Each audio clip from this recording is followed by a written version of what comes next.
A warm welcome to another edition of the National Agenda, your go-to political show where we discuss all pressing national issues. And today we have an issue of national interest to discuss. But first of all, the question I want to ask is, are we building a nation or just changing leaders? And I ask this question on the backdrop of the fact that during every election, the country bursts into life. Promises are made, and these promises are promises of change, development, and a brighter future. And these promises, once again, are made by politicians. During election campaigns, we cheer them on, we celebrate their vision as though they have the key to unlocking Ghana's potential. Citizens are often promised that corruption, for instance, will be rooted out and those found culpable will be brought to book. These promises become central and exciting to the people of the country, and as a matter of fact, they vote for them to get to power. But on the flip side of the coin, history makes us understand that when leaders assume power, no concrete action is taken towards making whatever promises they made to the people of Ghana become a reality. And this calls for a lot of eyebrows to be raised. In fact, the promises of accountability, for instance, begin to fade out. And this, I believe, is a bit disrespectful to the citizens of this country. And the betrayal is even far more than political as we think it is. So once again, the question I'm asking is that, are we building a nation or just changing leaders? My name is Samuel Ofobi Bamfo, and this once again is the National Agenda. We are going to discuss and delve deep into this matter. Stick and stay with us. We'll be right back.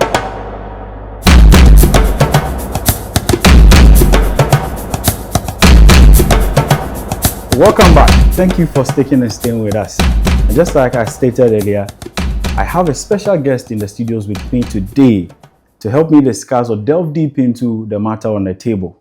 Yes, and for us, when it comes to issues of national interest, we leave no stone unturned. Today, my guest in the studio is the Executive Director of NASAC, the National Academy of Student Achievement Awards. He has received an honorary award for youth leadership and development. So definitely when it comes to raising leaders, building a nation, is one person we can always go to for advice and seek counsel from.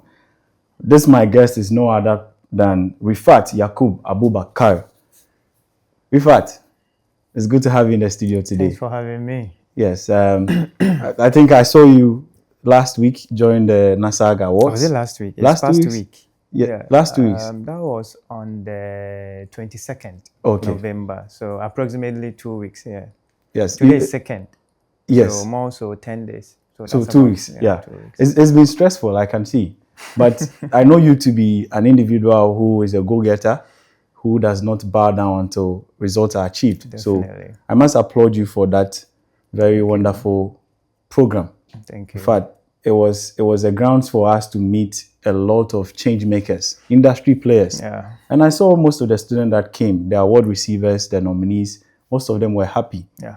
And I must commend you for that. We Thank pray you. and hope that going forward, NASAG will become more bigger and much better.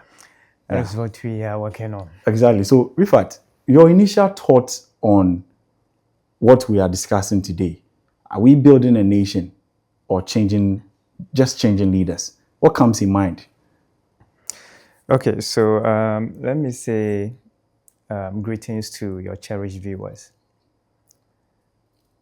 Your topic or your question is a very sensitive and, if I should say, one that has to be dealt with all seriousness. Exactly. But if you come to our part of the world, Ghana to be precise, and taking Ghana as a parameter, I would also leverage it to across the continent, with the exception of few countries. Certainly. Indeed, we are building a country, and also we are only changing leaders. Yes. I say this because the pace at which we are developing a country compared to the change of leadership cycle is where you will tend to choose one, which one is really working to our advantage and to our disadvantage. For the pace of development, I would say it's not encouraging because if you cast your mind back, we were not there, but if you read history, when Ghana gained independence, the pace for development from 57 to 60 to 66, when the first prime minister, who later became the first president, government was overthrew. If you narrow yourself within this period 57 to 60 and then to 66, you will see the pace of development was very, very fast, encouraging, and you could foresee that if we had stick to that, Ghana today will not only be as it was then the Mecca of Africa, but perhaps today the peak of Africa, and would even compete with the rest of the Western world. South Africa wouldn't have any match with us, let alone the northern parts of Africa, which is the Algeria, the Tunisia, Egypt, and Co. But today we cannot compare ourselves to them. We can't. Yeah, so fast forward after that first Ghana's government, I mean, the pace has been very disappointing. Regardless, we've been developed a bit here and there. If you compare Ghana to other countries, you will say, no, we are doing very well. Okay. Even before we go into that comparison, what I want to ask is, what do we blame the slow pace of the development? It's a collective blame. I mean, who brings leaders? Citizens, certainly. Okay, so it is not as if, take me for instance, I woke up tomorrow morning and then I say, hey, everybody, I'm the next president of this country. It won't even be possible. I am the next leader of this country. No, I cannot do that. And that would be like a coup. Even with a coup, you would have to convince people to buy into your idea. You still need people to buy into your idea. You need to influence people that you can go on to the operations with. So it's a collective something. You see, if the citizens are not being serious, are not being pretentious, all of us, the leaders will not take us non-serious. So then it looks like it's a collective something. Okay, so then it looks like we can't blame citizens, our own Ghanaian people, for playing a key role in how we are being treated as a people, how our leaders treat us, because it can. I kind of believe that what we do, some way somehow, reflect the kind of leaders we raise. Of course. Because if we are driving at a purpose, we will definitely look for people who are like-minded. You see, the whole ground problem is we pretend to build a nation, but realistically, we are building ourselves first. And it doesn't start from the top. It starts from the bottom. The bottom. And how does that work? You see, you know me, I know you. Perhaps we grew up together. Okay. So we tend to know each person's background, weakness, strength, where you're coming from, here and there. Now, when we get to the top, as I've always mentioned, that it's a family and friend kind of political game, party and system that we have built. Okay. So if I come into power and I say I want to penalize you for the wrongdoing during your term, I think twice that you would also come back in future and perhaps do worse than I did to you. So if that is the case, I have to massage it. So could that be the reason why, for instance, some governments come and instead of making sure those who are found culpable are punished or brought to book, nothing happens and they cover up? I said it's a collective something. Okay. If you are penalizing me for the wrongdoing when I was in power, I have people that are around too, who are not visibly known as national leaders, but they are very, very influential figures. They don't come to you and I for election, for vote, anything. But they are even more powerful. Okay. So around to them, they are with us in our communities, in our homes, in our families. You run to them, kindly go and talk to Ofobi for me, Okay. so that whatever issue it is, they should tone down. So you see, it is not just the politicians, it is you and I. And see, even to excuse the unseen influential figures, let's come to the broad daylight.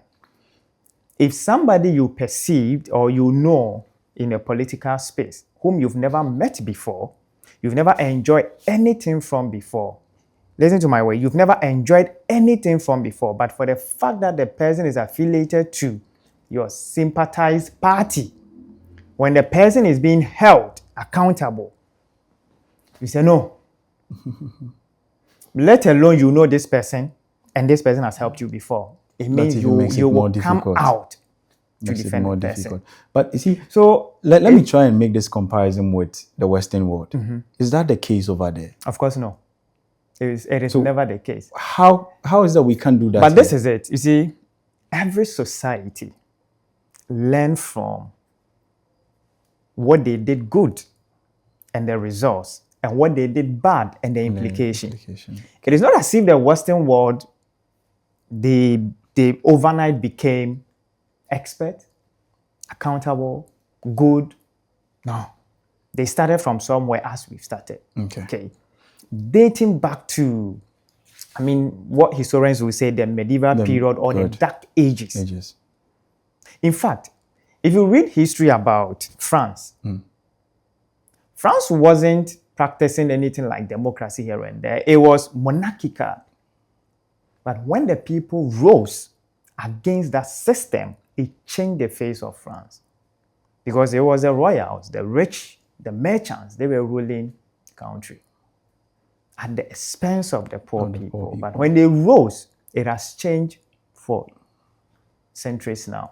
So they have had their experience. Okay, let me just find out. Do you think that could also be a way for Ghana? We are already performing or engaging in some form of a democracy, but it looks as though it is doing us a bit harm than good. So we learn, but we are learning the wrong way. Okay. And what do you mean if you say that? I have to learn from you. You also have to learn from me. Certainly. And learning from you is two things. One that helped you and one that broke you. Broke me. So the one that broke you should be my guiding tool so that I don't repeat same. Okay. One that helped you prosper should be my strength to build upon it. Certainly. So you see, these Western countries have done their part. They have moved from the dark period, the challenging part to this time. We are learning from them. But this is the case. If you are learning from somebody, you have to learn everything revolving around their culture, their tradition. Okay. Because everything is built on culture, tradition. Yeah, norms, we didn't come to meet. Values. We institute it. Okay. Now you come here and you want to repeat or replicate what you have learned from them. It would work, but the projected results will not be met because of the difference in culture and difference in beliefs, perceptions. Okay. So traditions. That is how we have to build ours. You see, China today on trade front, they are competing with US. Sure. Whoever sat down to think this will happen today? Okay. But today they have the strength, they have the muscles to compete with US. This is it. In the 70s, what I learned from, I think now he's Professor or Dr. Vladimir Antridam. So yeah. I learned this from him. That, you see, from the 70s, let me go back a bit, 60s, 70s, China wasn't like this. Certainly. They have to go and learn from the Western world. And how did they do that? When you graduate from the university, you don't come out celebrating yourself with degrees, graduation gown, pictures. No. You go to the Western world and you don't go and look for the white man job there. Go and be the lowest rank when it's come to the corporate hierarchy. Cleaning, security, whatsoever. But this was a way to fetch information, intelligence, and knowledge. Bring it back to China. That's So interesting. you see, they went to the Western world to work and to study. But when they are coming back to their home country in China to replicate, they didn't replicate it with the culture and tradition of the Western world. They incorporated it to fit into their culture and tradition. Okay. So that it works. Okay. And now China has surprised. In fact, when it comes US, to trade, marketing, they are there. Even beyond trade, come to technology, and this is more civil conversation, so I don't want to venture into that. When it's come to military stuff, China is becoming or has become more sophisticated. Yeah, that's very true. To meet, once upon a time, the world superpowers, they meet them. Okay, that's very true. So the problem is that we are learning, but we are learning the wrong way. Wrong thing. Okay, so quickly, let me find out. How can Ghanaians hold politicians accountable beyond the election seasons? Because almost all the time, whenever elections come up, we are happy. We hear campaign promises, messages, and we are excited because we have hopes that we'll see something new in the country. But nothing happens like I stated earlier. So how can we hold them accountable? The civil way. The honest way. Okay. And stop the nepotism, stop my person, stop we are from the same place, we are together. We should stop it. You should stop it. No figure, unseen figure, who is influential should intervene on behalf of any person legally accused of wrongdoing. Nobody. Allow the system to work. You see, we don't have a system because we are crippling the system. I was just about to ask. We don't have to do demonstration. For me, back-to-back demonstration, you and I our demonstration doesn't hold that power. Okay? They will listen to you and our demonstration when they feel it's approaching perhaps election here and there. Okay? Or it's going to cost them or make them unpopular. Other than that, is the civil way. Everybody should be responsible. You and I should be responsible. We shouldn't interfere in the system.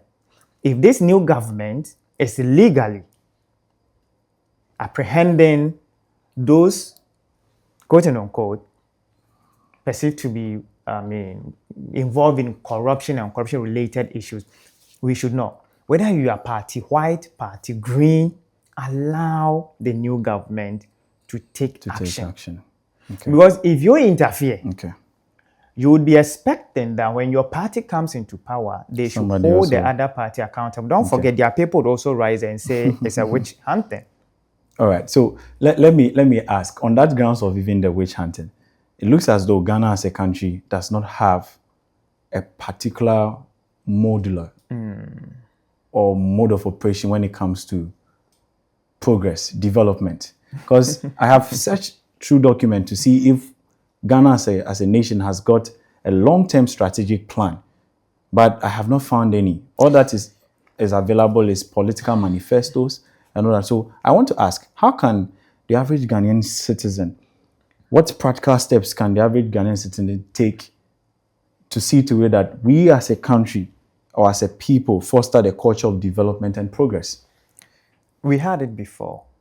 So where is it? We had it before, but you see, because like I said earlier, we pretend to build a country, but we are building ourselves first.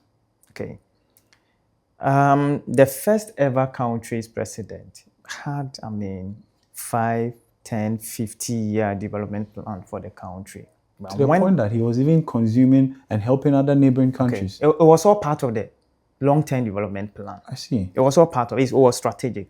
Fast forward, when we lost that government in 1966, Ghana didn't enjoy a stable, flow of leadership transitions. As a result so of the from coup. 1966, 1969, we transitioned into a democratic leadership.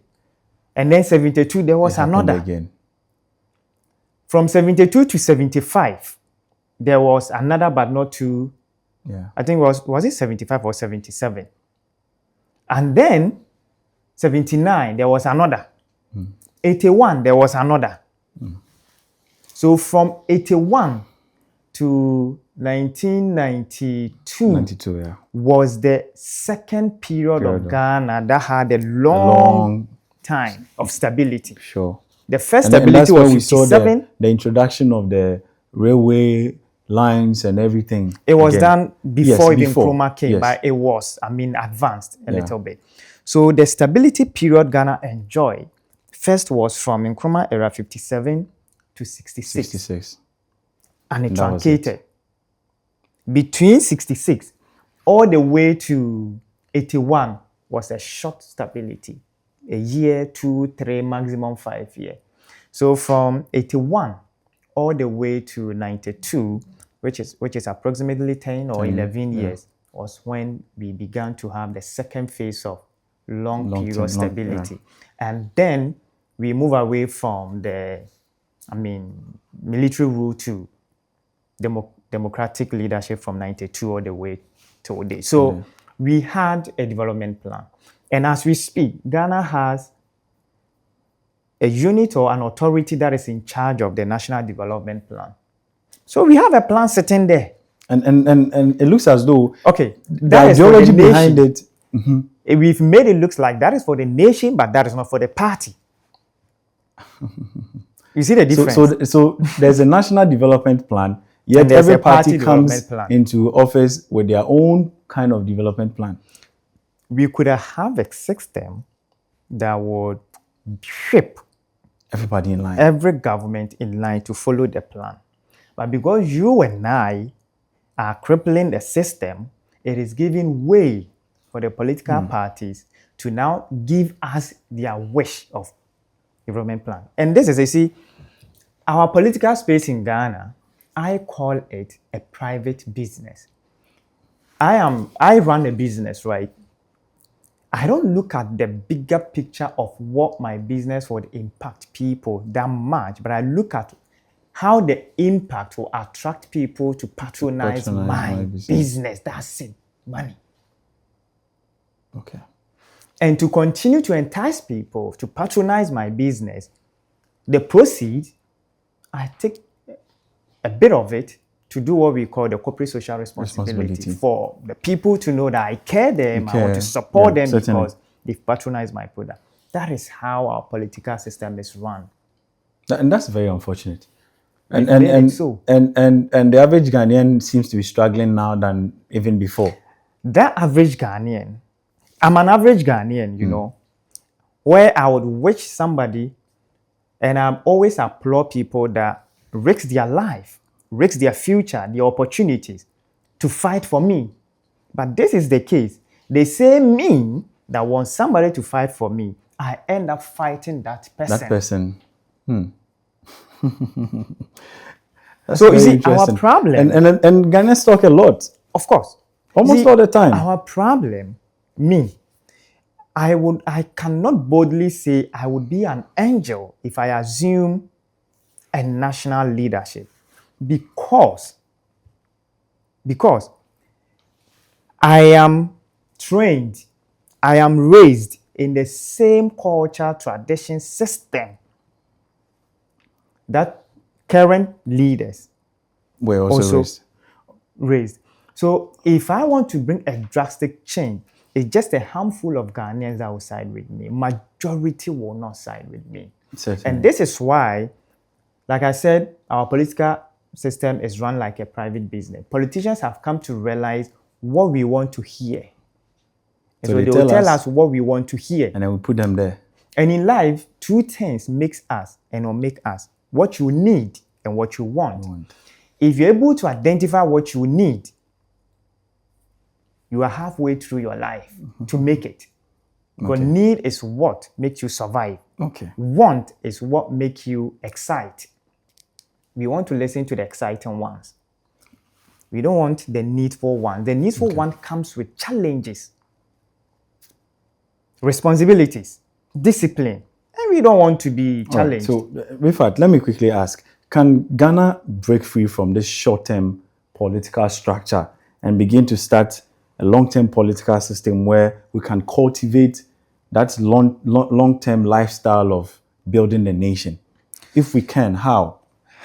in a few seconds. Help me if I get it wrong. There's this saying that he who is giving much or much is He who much is given, much is expected. You see, if I can help you, when you know I am exposed to resources to help you, it does not matter the quantum of resources, the magnitude at which I could help you with the few or available resources I'm exposed to, will tell you that if I get more of the same resources, I could help more people of your caliber. Okay.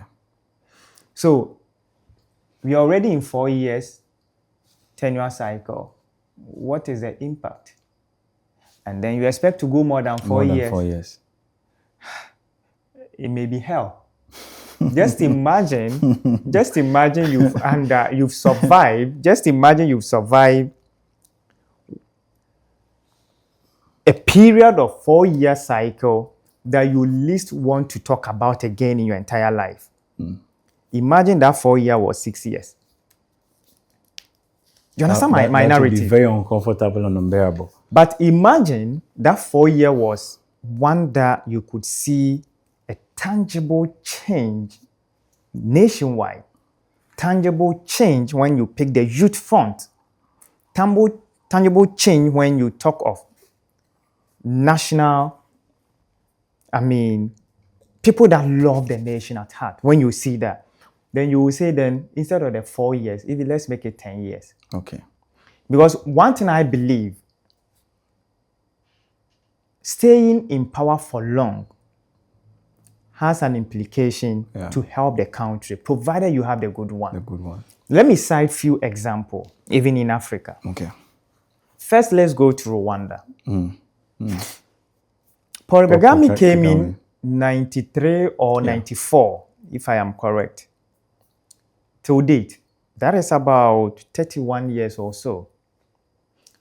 How old is Ghana? Are we 60 or so? We're more than 60. Okay. Before Paul came to take Rwanda in 94, we're here and they were here. Rwanda then might have seen Ghana to be today Dubai. That's very true. You see, but today we go to Rwanda to learn from them. Rwanda has changed their story. I'm telling you, Rwanda has changed the culture of progress. Okay. So staying in power for long, if you get a good one, is good. Honestly. How come Nkrumah was able to do all of this? From 57 to 60 was about 4 years. And then from 60 to 66 was about 6 years. 6 years. So practically like 9-10 years. We see the magic he was able to do. But if you get the bad one, hold on the same argument, our political system sometimes give room for an 8-year period because after the first term we see another term. So is 8 years not enough? 8 years is not a must. You come back for it to be given to you again. Okay. But that is why, if you have studied our political terrain, especially in this Fourth Republic, the first year in the 4 year, the government seems to improve. Try to court with the citizen, give us hope.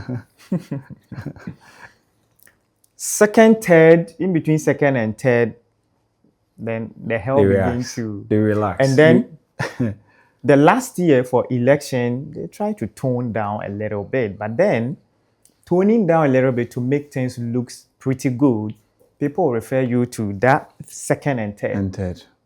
What they've passed through. Okay, so it's a two-way something. If you get a good one, we can give you 20 years to the person to change the face. If it's a bad one, you wouldn't want it, certainly. See, Ghanaians, majority of Ghanaians on social media are saying it will be disappointment to them if Mahama says, apologies, if President Mahama says he's not going again. Why? Because in this last 8, 9, 10 months, they've seen some relief. Okay. So because of that, they want to give another. Okay. Let's hope it continues second and third And year. okay, all right, we are leaving. Yeah. But before we leave, if I don't ask this question, my viewers will be on my neck. The build up to this discussion, I had a conversation with some Ghanaians, and one thing came true. They wanted me to ask my guest, and this is it. The question they are asking is that how can we ensure that the campaign promises given by these politicians, especially on corruption and the issue of prosecution of offenders, are followed through? And I'm asking this question because I engage my audience online and I asked them, this is the topic we want to talk about. And so randomly, unanimously, this question was coming through. How do we ensure that we hold our politicians accountable on the issue of we'll stop corruption, we'll bring those who are found culpable to book? From a more experienced point of view, what can we do? How can we handle this practically? And then we go. This is for my viewers. Sam, to your viewers, Yeah. as I've said, I'll repeat, we have it in our palm, but we are tossing it. Okay. See, you we have all the institutions to tackle this. Exactly. The We have institutions more are than available. necessary institutions to tackle this situation. There's a special prosecutor's office. Keep There's listing attorney general. There's civil police. We have to let those in charge do their work. Their work without any political without influence. no interference. Okay. Without no interference. But we are threatening those today that are posing for us to believe they are working to ensure that some people are prosecuted. We are threatening them. By On asking national for, televisions, on asking social for media, their removal and all that. to the point that for what you are doing, when we come back to power, we will do worse than what you are doing. It's a threat. And we've even seen in instances where on national television, people have asked that whenever they are in power, they remove some state officials like the Chief Justice. These are institutions that are expected to... You see, some of these things, the everyday Ghanaian would be complaining about. Even in the advanced world, every leader wants to work with their closest and loyalist people. Okay. You cannot just become a whole national leader and somebody who is working with you know nothing about. Do you know the plot the person is having about you? That's so it's a true. universal something. Okay.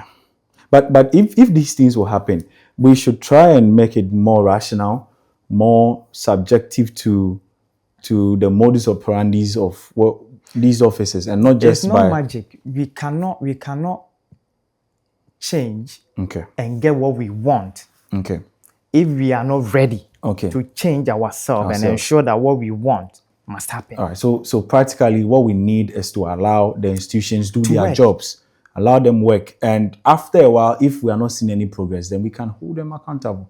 We can push them or vote them out of power. Out of power. It is the backdoor influences that are causing this.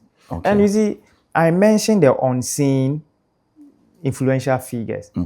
They are doing their side of jeopardizing some of this progress by talking to people. Certain people. You and I, you see, the power of social media is too strong. I'm telling you. Yeah. It's very, very strong. Yeah. All of us, when we pick our phone and type the same thing, sentiment, it shakes government. They get to know of it, and that makes news.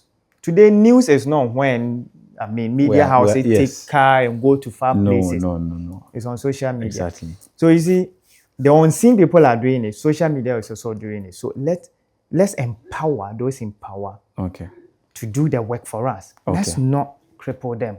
That is our problem. Okay. All right. So we are leaving, and thank you so much for your submissions. Your last words in a few seconds. My last word would go to, the youth, where I represented my interest is always dominating. Okay. The youth should be aware that you defend somebody to enrich themselves, to make their family out of generational poverty. It will take the glory of God for you to have a way in the corridors of leadership. I'm saying it will take the glory of God because those there today are making sure their people, their own people, whether children, family, replaces take over them. from them. So think twice what you are doing. I'm not saying don't join a political party, join. But please, be reasonable enough. As you watch me, you know the challenges you are going through. When you pick a phone, you don't know who to call. Exactly. But when you pick a phone, you have somebody to defend. The person you're defending, do you have the person when you need the person? It's a different thing you know the person. And it's a different thing you have the person. You know your life situation more than I do. So be cautious of yourself before you go out there and defend. Thank you so much, Rifat. And we just heard from Rifat Yakub Abubakar, who is the Executive Director for the National Academy of Student Achievement Awards and an honorary award recipient for youth leadership and development. Viewers, you have heard it all from my guest today in the studio. It will take the mercies and the glory of God to see you at a certain terms of affairs or a certain level in leadership. We've heard all that he said with regards to how we can ensure that we build a nation and not just appoint or elect leaders. This is where, unfortunately, we draw the curtains down on this wonderful episode of the National Agenda. Please, let's get interactive on all our social media handles. We are on YouTube, the National Agenda, Facebook, National Agenda, IG, TikTok, Instagram, the National Agenda. Please, let's get interactive. I always say that one of these days, your comment will be aired on the show like we've done today. We picked comments and suggestions from our viewers online. So keep doing that. We appreciate you. We want to make a clarion call to our leaders out there. Please and please again, when you show us your campaign promises or policies and we vote for you, we are asking of you, by way of a social contract, please give us what you promised us. Don't disrespect us by letting all those promises of a better Ghana fade away.